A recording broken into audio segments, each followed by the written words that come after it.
Let's move to chapter 2, module 1 and understand the various channels of communication, right?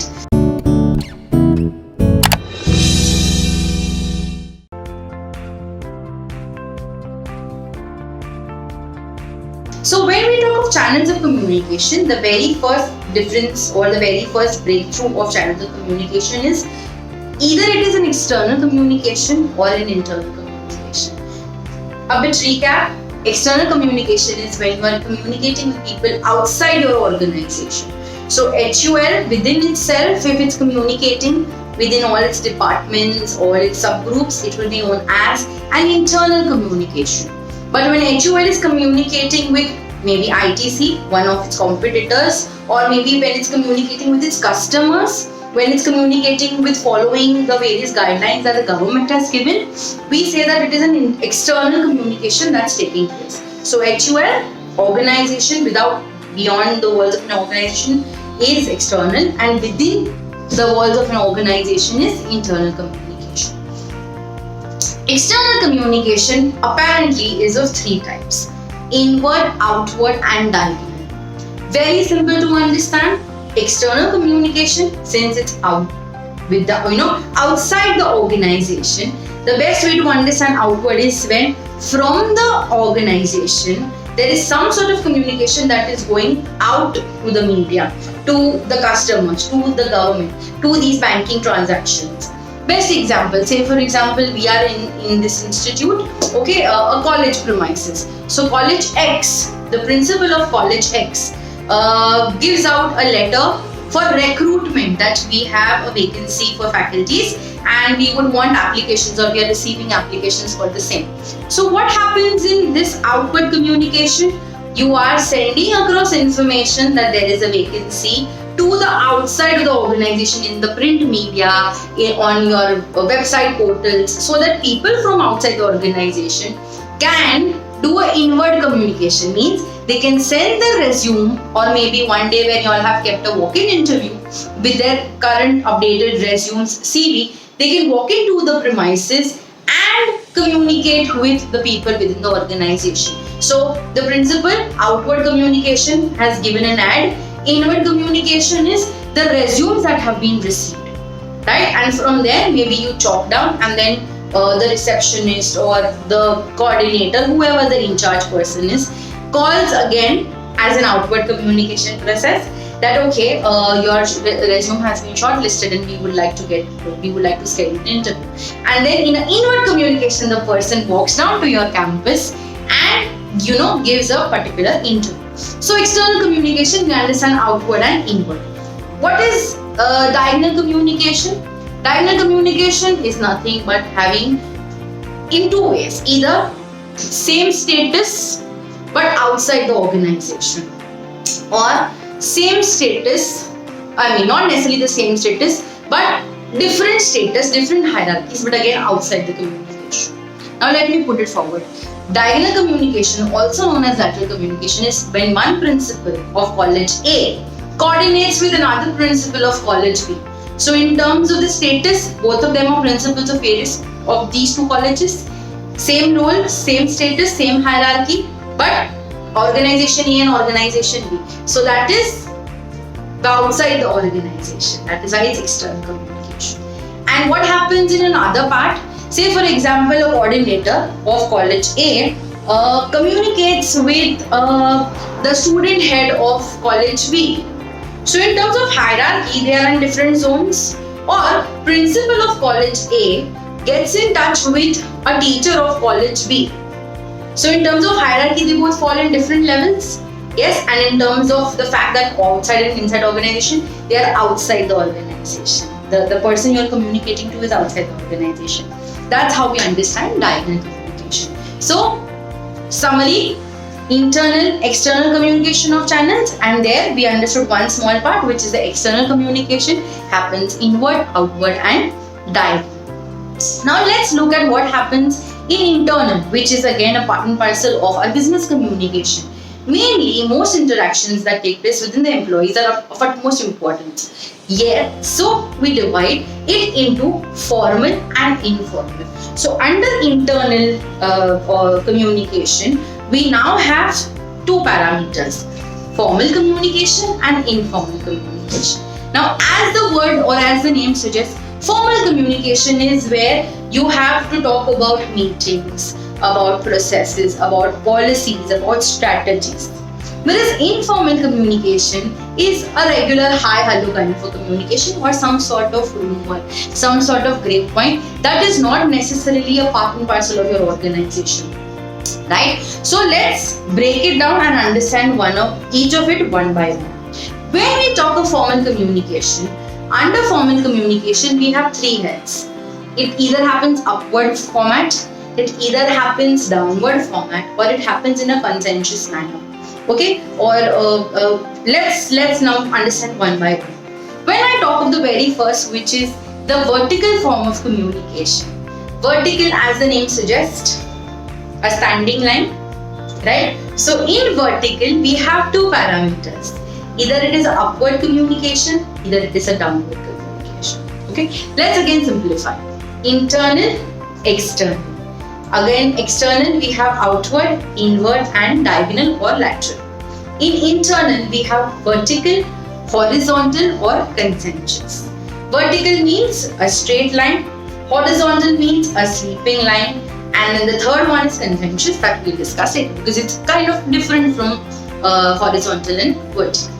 So under the formal communication, the very first vertical communication can be of two types. It could be up to down or down to up. So upward communication is when information flows from the lowest level of the employee to the top level employee, or maybe not necessarily it needs to circulate to the top, but the information flow, the line of authority is going from down to top. So lower level manager is letting the upper level manager know about something, either in terms of feedback, either in terms of information, and this kind of a thing can showcase the organization has a very open door policy. Why? Because it's listening to people who are lower in terms of the line of hierarchy or line of authority.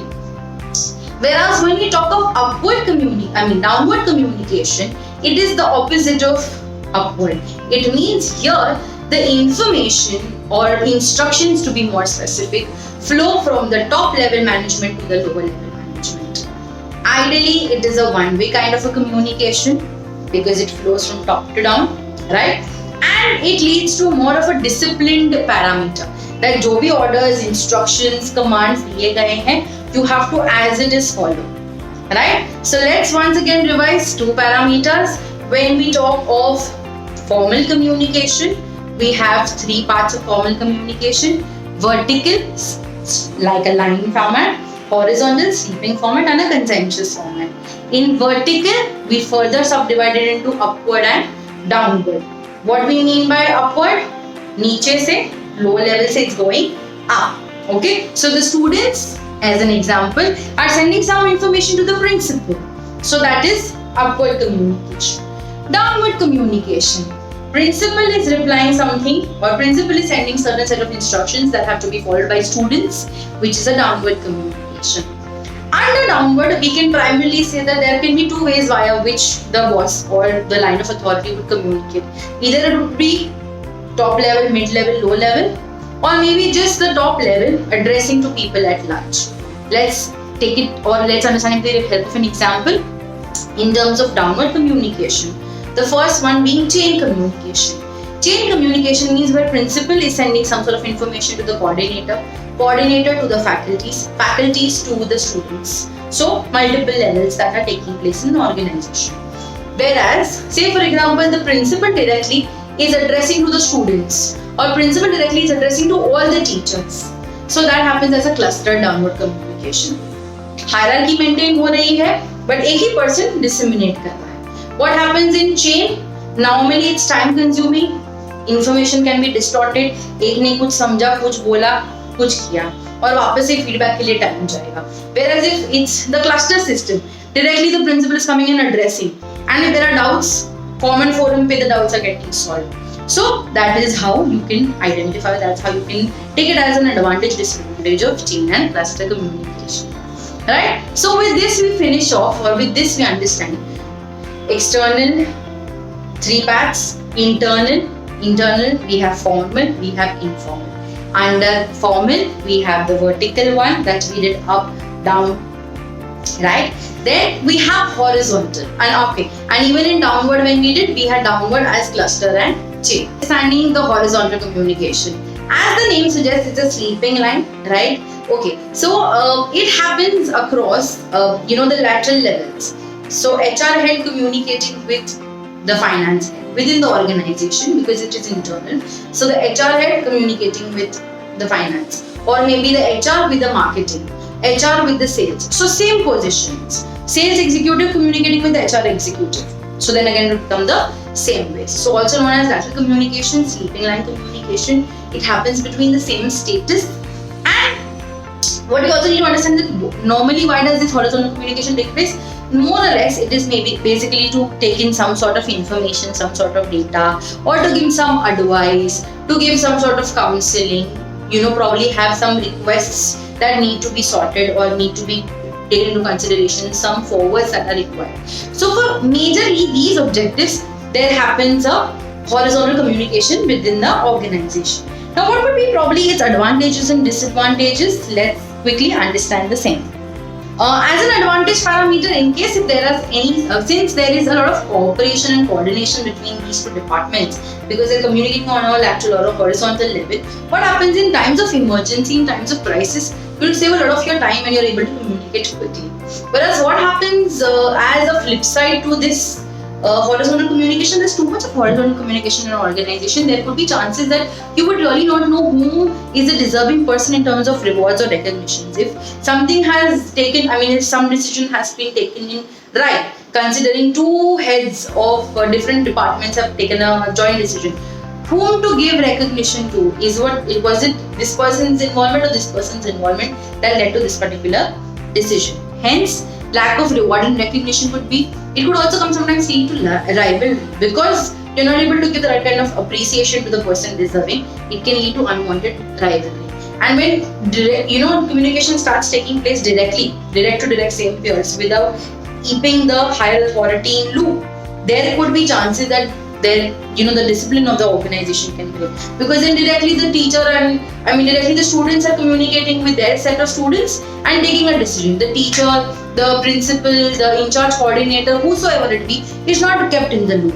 So there could be chances of discipline that would take place. So that ways we finish off with horizontal communication. Now let's look at what is consensus communication. Consensus communication is nothing but opinions or decisions taken in consideration with a larger group of opinions put together. Okay, or maybe general agreement of certain terms and conditions. So say for example, there is a grievance committee that is formed in an organization. Now these grievance committee may not have everybody on the same hierarchy level. There could be somebody who is fresher in a way, somebody who is very experienced, somebody who is in the top or in the middle level parameter. Now if there is an issue of an employee being, say for example, sexually harassed, these grievance committee come together, they take a decision whether finding facts, figures, after everything is done, after the investigation report, everything is done, they make a decision on a consensus basis. All of them come together and say that okay, हमने ये reports देखे, हमने ये evidences देखे, हमने ये incidences के proofs देखे हैं और इसके basis पर से then this is a decision that we have taken into consideration.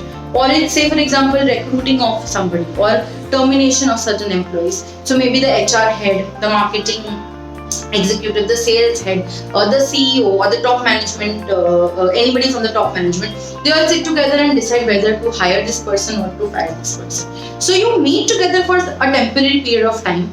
Once the work is done, you disassociate yourself, not disassociate, but you disassemble and you disseminate and you start working on your individual profiles. So that is what is consensus communication, and mainly it is to take in major critical decisions that require a lot of brainstorming, that require a lot of brainless put together. The last part of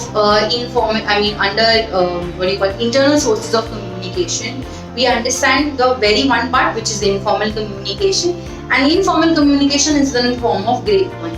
So grapevine, let's understand the story or the theory behind grapevine. Grapevine, as we all know, or we know how grapes grow on these creepers, and then they're stuck to it.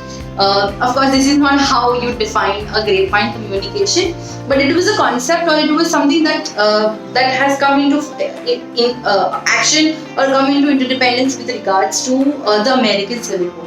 Now, during American Civil War, the telegraphy was recently invented, and the wires that hanged on various treetops or these housetops kind of resembled the grapevines, how they would be on the various roads. So, one parameter this. Secondly, people would tap these wires to extract information, to decode information from it, right? But was not so easy because it was in coded language, and if you know of how these civil codings work, you really need to be highly trained to be able to use that.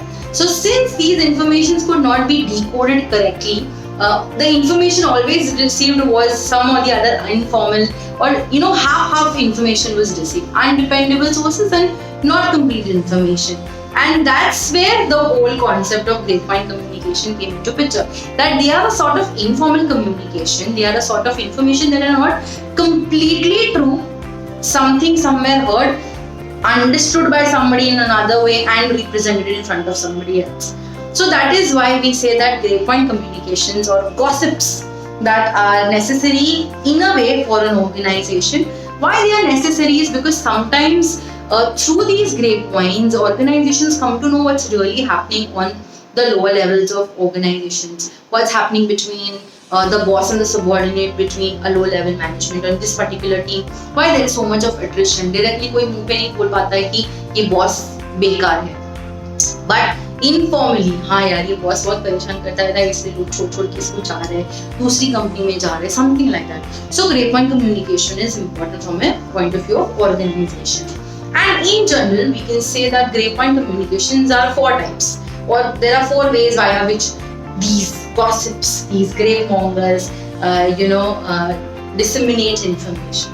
The very first, we have the simpler one to understand, is the chain communication, the chain kind of a grapevine communication following the hierarchy. इसके boss ने उसके subordinate को कुछ बोला, subordinate ने उसके superior को कुछ बोला, फिर सुपीरियर ने सबऑर्डिनेट को कुछ बोला, फिर सबऑर्डिनेट ने जाके किसी और को बोला. One lower level hierarchy. मैं तुझे ये बता रहा हूँ इन्फॉर्मेशन, ये बता के इसको बताना है. So that is how we say that chain information spreads. Second we have, which is known as, or maybe it goes either hierarchy, or maybe it can go in terms of chain, it can either go from HR manager to HR finance manager to marketing manager, the horizontal, or it can go full circle. HR head ने इसको बोला, इसने इसको बोला, इसने इसको बोला, circle बन गया. Okay, so that is how we understand chain communication. Second, we understand, which is known as the wheel communication. Now, what happens in wheel? In wheel, there is one center person, similar to like a cluster. Okay, one person who disseminates information to various people, may not necessarily be in the same hierarchy, but it's just spreading of information. Okay, then we have the third kind of a pattern of grapevine, which is a cluster formation. Now, what happens in cluster? Initially, it starts with it being a chain communication. We say, for example, there are 3 major people. So HR head, finance head, and marketing head. They have got some information, or they've passed on information to each other using the chain format. Then using the wheel format, they disseminate information within their respective groups. So the HR will go and talk to his 3 or 4 people that he is very comfortable with. The finance person will go and spread across this way. The marketing will go and talk about it in another way. So there are 3 major heads to it, but clusters now know it. It's not just restricted to the HR manager and his people that he loves. It is HR manager, his people he loves, finance manager and his people he loves, this and this he loves. And the connecting 3 of them are in the form of a chain. So that is how we differentiate cluster. And the last, which is the very easy, is the random, that is the free flow. Now, what happens in random free flow information? There is no end. We cannot find the exact source of information. It could have spread with somebody very low in the organization and reached to somebody very high. So it doesn't have a proper hierarchy. Maybe it goes from lower to the top, then from top to middle, middle to again top to again the lowest level. Because you can't have control over the kind of informal relations that people have in an organization. Not necessarily that only a peer-to-peer will be friends. A peer to boss can be friends. A peer to somebody in the top management, they could be relatives maybe. And that's how information can spread. So on these grounds, we understand what is grapevine communication and the 4 patterns, which is the chain, the wheel, the cluster, and random. We'll quickly do a recap of how channels of communication work, internal and external. When we talk of external, we talk of in terms of it to be either outward, inward, or diagonal, which is lateral, crosswise. These are the various names that can be associated with the third kind, that is the diagonal one. Right? Then when we talk of internal, we divide internal into formal and informal.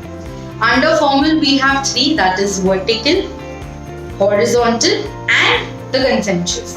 And under informal, we have just 1, that is grapevine. Okay, right? Then under vertical, we have upward communication, downward communication. And under downward communication, we can further subdivide it into either a chain or a wheel, okay, or a cluster. Then we have horizontal communication that expressed laterally. And the third one, which is consensus under formal, which is general agreement. You meet temporary and then you disperse. Then in grapevine, that is an informal communication, we have 4 patterns, which is the chain, the wheel, the cluster, and the random, that is, or the free flow. So with this, we finish off chapter 2, module 1, and we finish off the channels of communication.